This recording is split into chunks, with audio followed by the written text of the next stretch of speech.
Hi, everybody. Can you hear me? I was getting all nervous down there, thinking it was going to be scary standing up here in front of you, but now that I'm here, it's terrifying, so that's good. I'm glad I was wrong about that. I'm Lee. I'm lucky enough to be Sid's dad.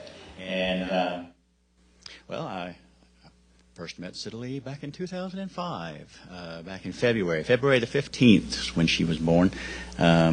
She was 10 pounds, 9 ounces, so impressive there. But on that first day, she was laying the groundwork for the person that she was eventually going to become. It was, well, about 4 o'clock in the morning. So, anybody that knows Sid Lee today knows that she's probably likely to be up that hour. But also the first act that she did in this world was look around and give a cry of outrage and poop on the closest person of authority. But since that day, she has always been one of the most genuine people that I've ever known. She has always had a deep and abiding sense of justice in this world. She's been very supportive and protective of the people that she loves, her friends and family. She's always been drawn to organizations and movements that help make this world a better place. And she has always had one of the most adventurous spirits I've ever known. Even when she was a kid, she was one of the most fearless people I'd met. So, Sida, as you start this next chapter in this journey, graduating high school, going off to college, just want to say, wherever you end up, I hope that you're surrounded by people that love you and care about you. I hope that you are able to learn from other people's mistakes so that you don't have to make too many of your own. And I hope you keep making the world a better place. Thank you.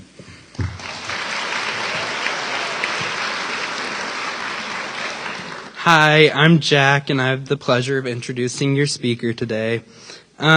I met Sid 4 years ago in The Little Mermaid, but that's not what I want to focus on this morning. I've known Sid for 4 years now, but we didn't become close friends until this past summer.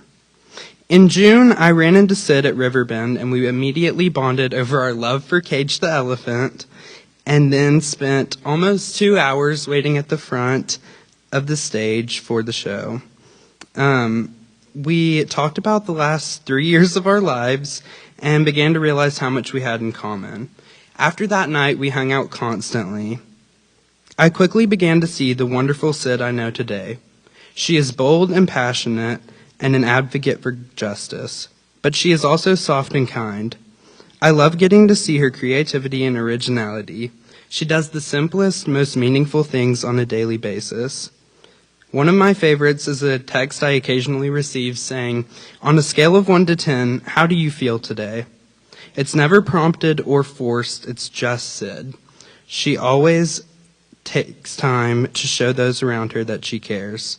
I could go on and on about the wonderful qualities Sid possesses, but I want y'all to get to hear what she has to say, so I'll leave you with the quote that I think describes Sid well. "Even on a cloudy day, I'll keep my eyes fixed on the sun." Cage the Elephant. Now introducing your chapel speaker and my best friend, Sid Gross.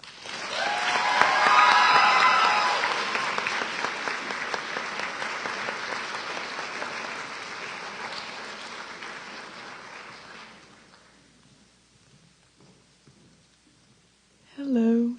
Okay. Do I just press the button whenever and it will start? Okay, great. Thank you to Jack and Dad for that wonderful introduction. You guys are very, very sweet, and I love you. Okay. Some things don't make any sense to me. For example, algebra, time zones, earbuds, dressing for the weather, the fact that every clothing store has different jean sizing, Bluetooth speakers, Nebraska, Microsoft Word, eating an Oreo without taking it apart first, and other miscellaneous things. I understand that these things can be explained or even have direction, and to an expert, they might make perfect sense. But I have accepted that these things are just non-computable to me. I don't understand how music travels through wires and into our ears, and I don't believe in Nebraska. Nor do I believe in Microsoft Word. But that's okay. I've accepted it. There's one thing, though, that really, really does not make any sense to me. We spend so much time feeling it, thinking about it, and regretting it in our day-to-day lives. That thing is the feeling of embarrassment. The way we keep ourselves up at night thinking about embarrassing moments or regretting things that we've done in our past is exhausting. We all do it. Every single one of us. And that is beyond frustrating to me. Whoa.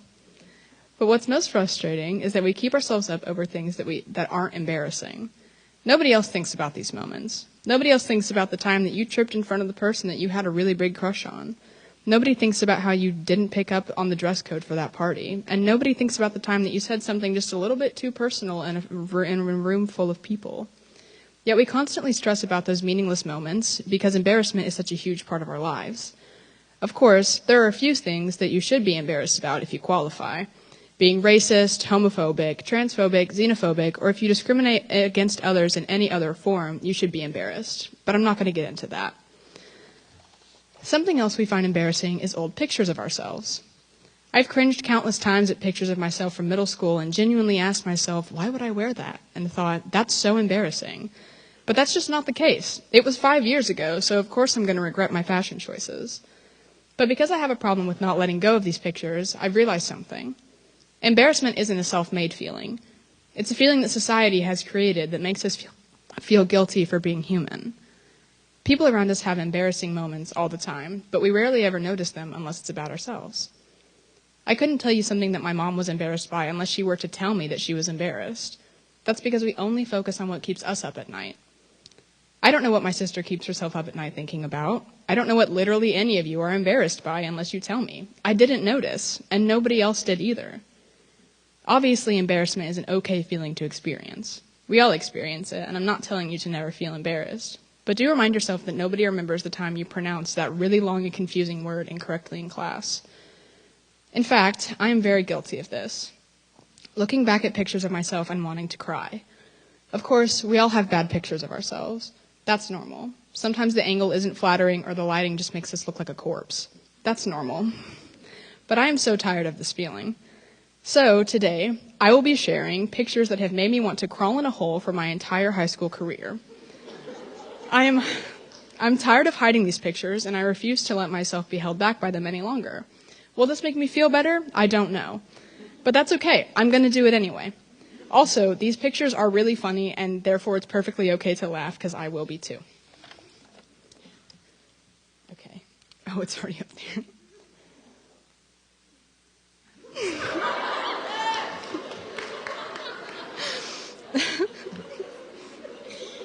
Starting off with a classic. This picture was taken by my mother the day we got my acceptance gifts in the mail. Most of you are probably wondering why I'm holding a softball bat, but that's because I've tried to keep my softball star career in the past. Anyways, this picture was also posted by the GPS Admissions Instagram 7 years ago. And for many of these years, I was horrified by it. Until I realized that this picture is insanely iconic. I look so sassy and mysterious, especially since the softball aspect of my life is so obscure, if you know what I'm like now. Okay.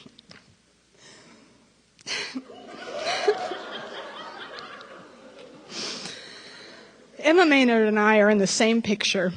For those of you who had forgotten, Emma Maynard and I were once the best of friends. Inseparable, I may even say.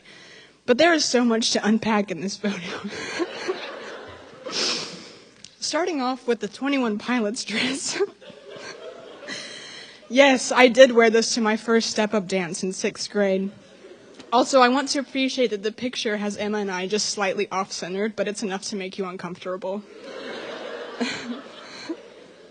When I see this photo now, though, I don't feel ashamed of it. We look adorable.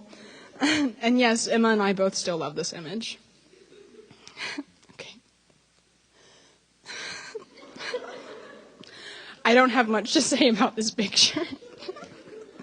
I don't actually know what we were thinking. I am deciding to spare the innocent people in this picture by not featuring them in my presentation, but I just want everyone to appreciate the image for a second. I think it was a Halloween party, and I'm pretty sure we were all comedic geniuses. Okay.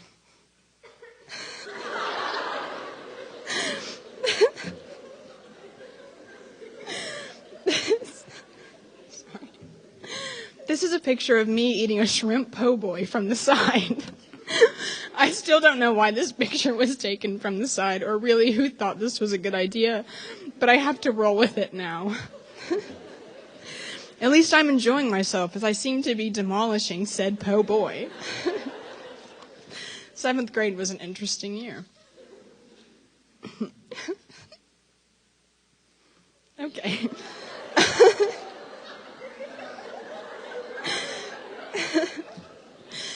This was actually the picture I took before my very first day here at GPS. I'm not sure why I felt the need to make myself look absolutely devastated to be a student at this school, as I had never actually been, but I remember being pretty excited. But alas, I had the idea planted in my head that it was cool to hate my life and what I did. But now I realize that I wasn't actually unhappy in 6th grade, and this picture makes me giggle. And the next picture is actually proof that I was totally just making up being upset about being at GPS, because this was the morning of that day. I was very happy. I actually can't believe that I ever found this picture embarrassing, though, because I think I look really cute in it now. Okay. This is a picture of me in Ansley Giffen's four-wheeler with a chicken we ran across at her house.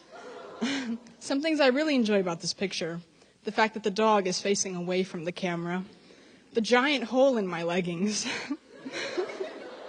the choker, and the classic British YouTubers Dan and Phil shirt that I had on that day. This is a good one, in my opinion. This was a little bit later. The fit of a lifetime. I don't know where I got the glasses, but if I did, I would tell you. But I do believe that this outfit was a pop culture reset of some kind. A true statement, absolutely iconic. Okay. I really loved Snapchat filters in middle school. I also loved Sesame Street as a child, so I thought that the combination of this filter alongside a catchy, self-deprecating joke was the peak of comedy. Even though it may seem like I'm making fun of this image, I'm actually appreciative of the comedic creativity I put on display. Okay.